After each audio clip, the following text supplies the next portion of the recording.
शिव बाबा याद है ना। ओम शांति। सुनते हैं 6 सितंबर 75 के अव्यक्त बाप दादा के मधुर महावाक्य। आज की मुरली में बाबा ने हर एक के 3 कंबाइंड स्वरूप कौन से हैं ये बताया। दूसरा, बाबा ने निरंतर याद की सहज युक्ति क्या है। और तीसरा, बच्चे कौन सा नटखट पने का खेल करते जो नहीं करना है। और लास्टली, ओबीडिएंट सर्वेंट बच्चों की क्या निशानी है। तो सुनते हैं 6 सितंबर 75 की मुरली का टाइटल है 3 कंबाइंड स्वरूप। बाप और दादा में कंबाइंड रूप में अपना वायदा सदा निभाने वाले सच्चे रूहानी साथी त्रिमूर्ति शिव बाबा बोले, हर एक अपने 3 रूपों से कंबाइंड रूप जानते हो। एक है अनादि कंबाइंड रूप, और दूसरा है संगम युगी कंबाइंड रूप, और तीसरा है भविष्य कंबाइंड रूप। इन तीनों को जानते हो। एक अनादि कंबाइंड, बाबा और मैं परम धाम में जुड़े हुए थे। दूसरा है संगम युगी कंबाइंड, यहाँ पर भी बाबा साथ है। और तीसरा है भविष्य कंबाइंड, चतुर्भुज रूप विष्णु वाला। इन तीनों को जानते हो।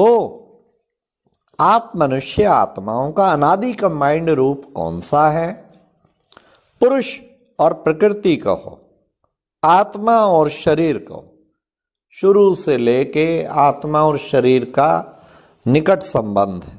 यह अनादि कंबाइंड रूप इस अनादि ड्रामा में नूंधा हुआ है, अलग हो ही नहीं सकते ना। भविष्य कंबाइंड रूप कौन सा है। विष्णु चतुर्भुज। और संगम युगी कंबाइंड रूप आपका कौन सा है। शिव और शक्ति। शक्ति शिव के सिवाय कुछ कर नहीं सकती। शक्ति शिव के सिवाय कुछ कर नहीं सकती। और शिव बाप भी शक्तियों के बिना कुछ कर नहीं सकते। शिव शक्ति का गायन है ना संगम पर। तो संगम युगी कंबाइंड रूप सबका है शिव शक्ति। सिर्फ माताओं का ही नहीं है, पांडव भी शक्ति स्वरूप हैं। पांडवों को ख्याल चला होगा ना, बाबा ने कहा पांडव भी आत्मा सब शक्तियां, और शिव बाबा शिव यादगार के रूप में आजकल के जगत गुरु भी आपके कंबाइंड रूप शिव शक्ति का पूजन करते आ रहे हैं। तो सदा यह स्मृति रहनी चाहिए, हम हैं ही कंबाइंड शिव शक्ति। जब हैं ही कंबाइंड तो भूल सकते हैं क्या। बाबा और मैं जुड़े हुए हैं इकट्ठे। दुनिया की कोई ताकत हमें अलग कर ही नहीं सकती ना। फिर भूलते क्यों हो अपने को। अब सुनो क्यों भूलते हैं, राज बता रहे हैं बाबा। अपने को अकेला समझते हो, इसलिए भूल भी जाते हो। कल पहले की यादगार में भी अर्जुन को जब बाप का साथ भूल जाता था, अर्थात जब वह सारथी को भूल जाता था, तो क्या बन जाता था। निर्बल कहो व कायर कहो, जब स्मृति आती थी कि मेरा साथी और सारथी बाप है, तो विजयी बन जाता था।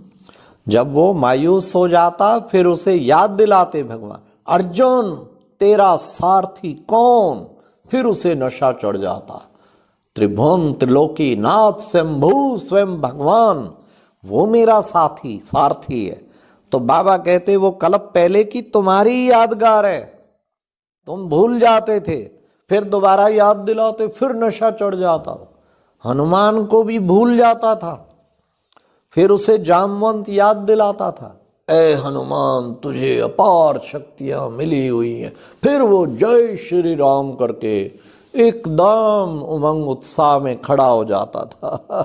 तो बाबा कहते बच्चे तुम्हारे ही यादगार है, क्योंकि तुम कंबाइंड हो। मैं आत्मा साथ मेरे 1000 भुजाधारी सर्वशक्तिमान बाबा। ये 100% निश्चय। साकार में भी साथ है तो आकार में भी है। निराकार में भी। बाबा कहते भूलते क्यों हो? क्योंकि अकेला समझते हो, इसलिए भूल भी जाते हो। कल पहले की यादगार में भी अर्जुन को जब बाप का साथ भूल जाता था, अर्थात जब वह सारथी को भूल जाता था, तो क्या बन जाता था? निर्बल कहो व कायर कहो, और जब स्मृति आती थी मेरा साथी और सारथी स्वयं भगवान बाप है, तो विजयी बन जाता था। अब बड़े ध्यान से सुनना है, नेक्स्ट लाइन बहुत इंपॉर्टेंट लाइन है, संगम युग पे सर्व प्राप्तियां कराने वाली लाइन है।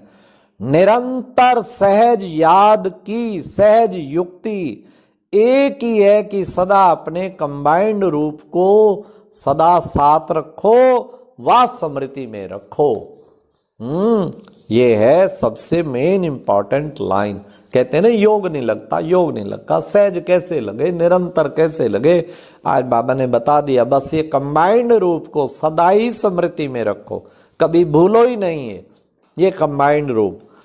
तो बाबा ने कहा निरंतर सहज याद की सहज युक्ति एक ही है कि सदा अपने कंबाइंड रूप को सदा साथ रखो व स्मृति में रखो, तो कभी भी कमजोरी के संकल्प भी क्या स्वप्न भी नहीं आएंगे। जागते सोते कंबाइंड रहो। अब फिर बड़े जबरदस्त दिल को पिघलाने वाले महावाक्य, ध्यान से सुनना। क्या? जबकि बाप स्वयं बच्चों से सदा साथ रहने का वायदा कर रहे हैं और निभा भी रहे हैं, तो वायदे का लाभ उठाना चाहिए ना। कितनी गहरी बात बाबा ने कर दी। भगवान कह रहा है मैं तुम्हें साथ देने को तैयार हूं और निभा भी रहा हूं, लेकिन उसका फायदा तो उठाओ ना। ऐसे कंपनी व कंपेनियन फिर कब मिलेंगे? कब मिलेंगे? बहुत जन्मों से आत्माओं की कंपनी लेते हुए दुख का अनुभव करते हुए भी अब भी आत्माओं की कंपनी अच्छी लगती है क्या? जो बाप की कंपनी को भूल औरों की कंपनी में चले जाते हो, कोई वैभव को व कोई व्यक्ति को कंपेनियन बना देते हो, अर्थात उस कंपनी को निभाने में इतने मस्त हो जाते हो जो बाप से किए हुए वायदे में भी अलमस्त हो जाते हो। ऐसे समय मालूम है बाबा ने कहा कोई वैभव को कोई व्यक्ति को कंपेनियन बना देते हो, अर्थात उस कंपनी को निभाने में इतने मस्त हो जाते हो जो बाप से किए हुए वायदे में अलमस्त हो जाते हो। ऐसे समय मालूम है कौन सा खेल करते हो? अब बाबा बड़ा अद्भुत खेल सुनाएंगे, सुनो। खेल करने के टाइम तो बड़े मस्त हो जाते हो, अभी भूल गए हो। फिर किसी ने कहा कलाबाजी, कलाबाजी से भी बहुत रमणीक खेल करते हो। ऐसे नहीं कि जो सुनाएंगे वह खेल करते होंगे, देखने वाले भी सुना सकते हैं। आपके ही साकारी दुनिया में खेल दिखाते हैं।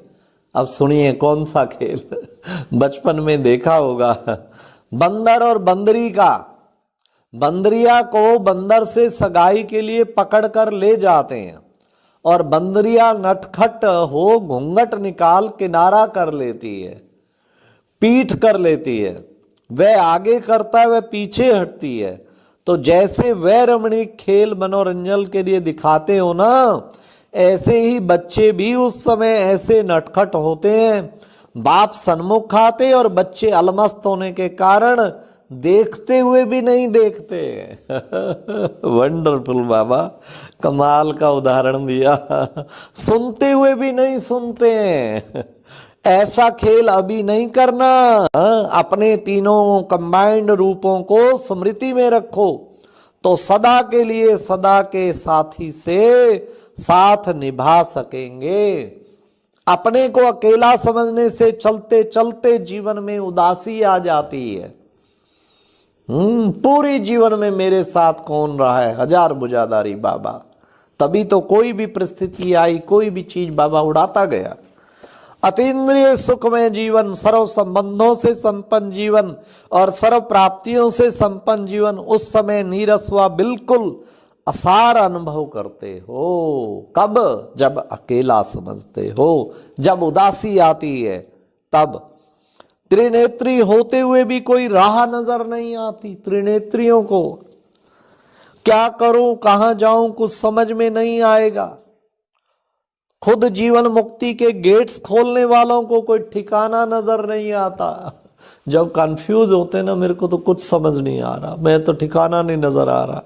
बाबा कहते ये भूल जाते हो कंबाइंड, तभी ये होता है सब।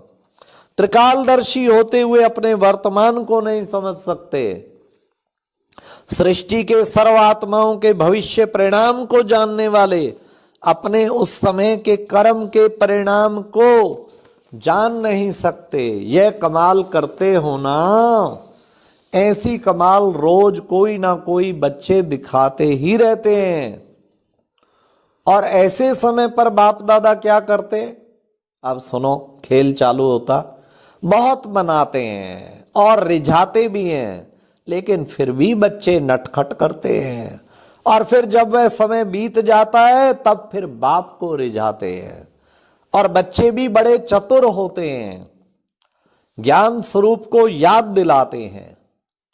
वह तो जानते हो ना क्या करते हैं, आप क्षमा के सागर हो, कृपालु हो, दयालु हो, रहमदिल हो, ऐसी कई बातों से रिझाते हैं। फिर बाप क्या करते हैं, बाप फिर लव और ला का बैलेंस रखते हैं। यह कहानी है बच्चों और बाप की। कहानी सुनने में सभी खुश हो रहे हैं, लेकिन यह कहानी परिवर्तन में लानी है। जैसे बाप ओबीडिएंट सर्वेंट बन सेवा पर उपस्थित है, ऐसे ही हर एक बाप के साथी व सहयोगी बच्चों को भी बाप के समान ओबीडिएंट सर्वेंट बनना है। ओबीडिएंट सर्वेंट अलमस्त नहीं होते, दिन रात सेवा में तत्पर रहते हैं। जैसे बाप बच्चों के आगे वफादार स्वरूप में साथ निभा रहे हैं, ऐसे ही बच्चों को भी फरमान वरदार अर्थात हर फरमान पर चलने वाले बन साथ निभाना है। ऐसे सदा के साथी बनना है। अच्छा, ऐसे सदा सच्चे साथी, हर फरमान पर स्वयं को कुर्बान करने वाले, वफादार, बाप के फरमान वरदार, बाप समान श्रेष्ठ बनाने वाले, ऐसी श्रेष्ठ आत्माओं को बाप दादा का याद प्यार और नमस्ते। आज की मुरली बिल्कुल कंबाइंड, निरंतर योगी, सहज योगी बनाने वाली। और अब यह एक बहुत अच्छी वीडियो भी जरूर देखें।